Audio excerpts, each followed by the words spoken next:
So we're going to social entrepreneurship.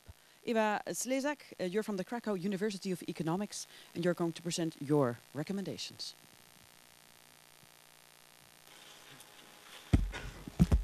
Thank you so much. Good afternoon, ladies and gentlemen. It is my pleasure to present the policy recommendation in the area of the social economy. Thank you. On this occasion, I wish to thank the Marshall Office for getting me here, even though I was not a member of the team implementing the project, the CIBUS project. I was asked to analyze the policy recommendations and to give some of my comments to that.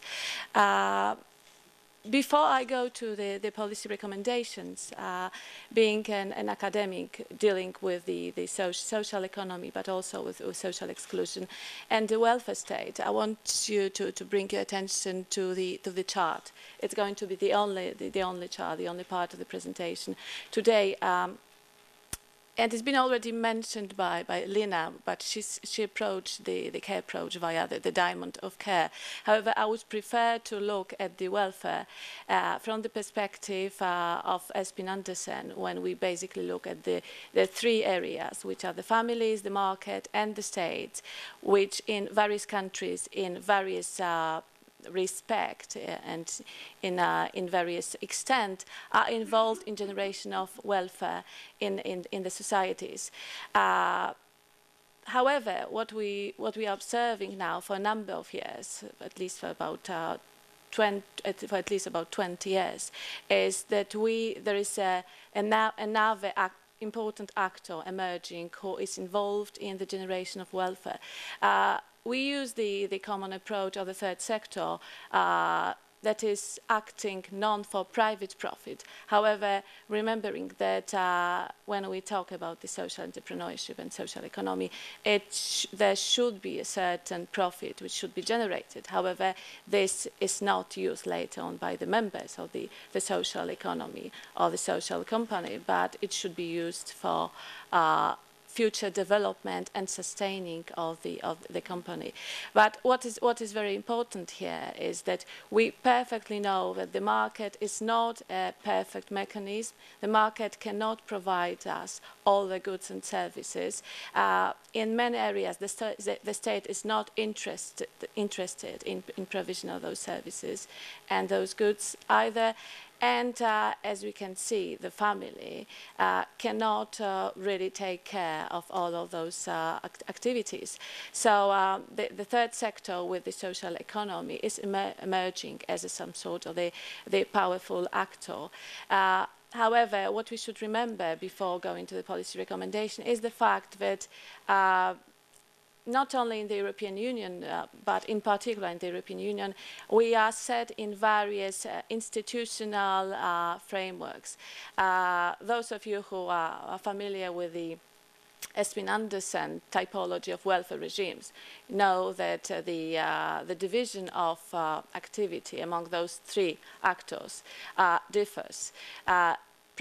On the top of that, we have different models of capitalism. Our economic situation is so much different, which you can actually observe now during the various talks and meetings of the high officials and the European Council. Additionally, the frameworks, the social framework and the cultural framework, which determine our behavior, would be very much different.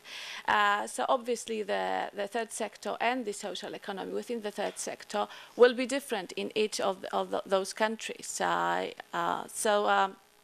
The policy recommendations are a certain attempt to try to put together those very different contexts and very different approach also to the social economy. One of those policy recommendations, the first one, is to try to introduce certain changes to the legislative framework that would support the, on one hand, establishment, but on the other hand, the sustaining of the social enterprises. In some countries, there is a very strict legislative framework which tells exactly who can engage in this type of activity, what kind of activity can be done, and in what form the activity can be conducted. In other countries, there's far more flexibility, which allows actors to simply to focus on the activity towards the public benefit, so certain public and social benefit. Here I would see it that on one hand, we surely would need certain assistance to social enterprises, certain, I would say, push so that those enterprises could be started up. But on the other hand, we should be very careful that we do not over-regulate the system, because too much and too strict regulations could actually prevent a number of initiatives which could be very useful in the society. Also, bearing in mind, and these are the activities which should be some sort of a bottom-up approach. So these should be the initiatives which are carried out by actors from the very bottom of the society, not driven by the state and the state institutions from the top to down. As to the other recommendation, the second recommendation, there is a very interesting point, and I find it very valuable in the perspective of the development of the social economy in Europe. It's been pointed out that once we go through public procurement procedures, price and the economic rationality prevails. Okay, we don't look at other aspects. We always focus on the price, and we want the goods and the services to be provided at the lowest possible cost.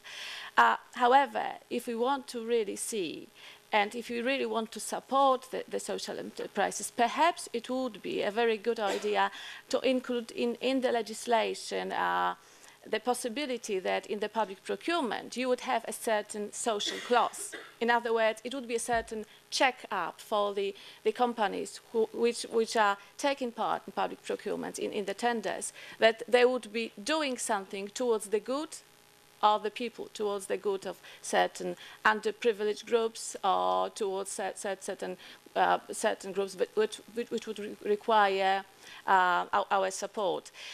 So from that perspective, I see it as a very benefiting solution, and also a solution which would support social activity, not only on the social enterprises, but also it would support certain social activity within the companies in the market, within the commercial institutions. Obviously, there would be certain support in corporate social responsibility, which exists, as you know, in a number of companies, but unfortunately, by many, it's seen as some sort of the promotional tool where they can more promote themselves as socially aware and socially fragile, rather than really support those who are in need.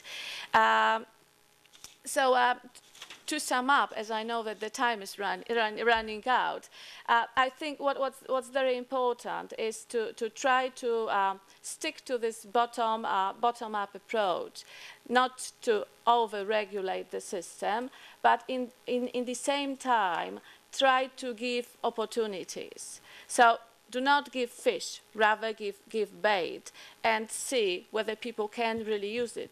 Especially that the social economy and the whole third sector is regarded as some sort of a panacea for the crisis, as a place where the new jobs are created. I've seen the data for the creation of jobs, unfortunately, in the United States, and throughout the whole period since 2007 up till now, it seems that the third sector in the States is the only sector where the annual growth of employment occurs. Of course, it's slower than in the period before the economic crisis, but it's still positive. So here, as a closing remark, I would strongly suggest that we remember that we live in a very diverse environment, that our systems are so much different, so that we need to have certain very flexible solutions which would simply support but do not over-regulate. Thank you. Thank you so much, Eva Slezak. One question, very short question. Mm-hmm. Is it a challenge for the government as well to, well, maybe just take a step back and let it all come from bottom up?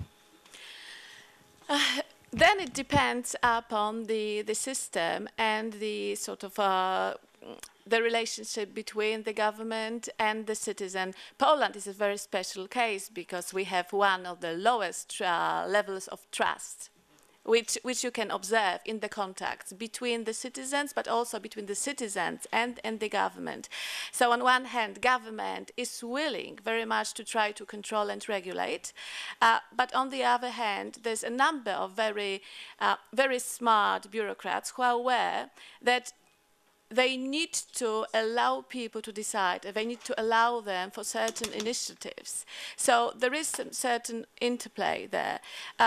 I would think it very much depends upon those people who are in the ministerial positions, because we've been seeing for past 10 years changes in the policy making, especially when it comes to the third sector and the social economy, depending upon approach of those ministers in charge, starting from those who are extremely open for discussion and extremely open to give the power and to give certain instruments to people to be active, but also going later on to those who preferred all those bureaucratic processes just sitting behind the desk and assuming that they know better and they would design the perfect system. Well, and it's it's not possible. I hear. Thank you. Thank you so much. Thank you so much.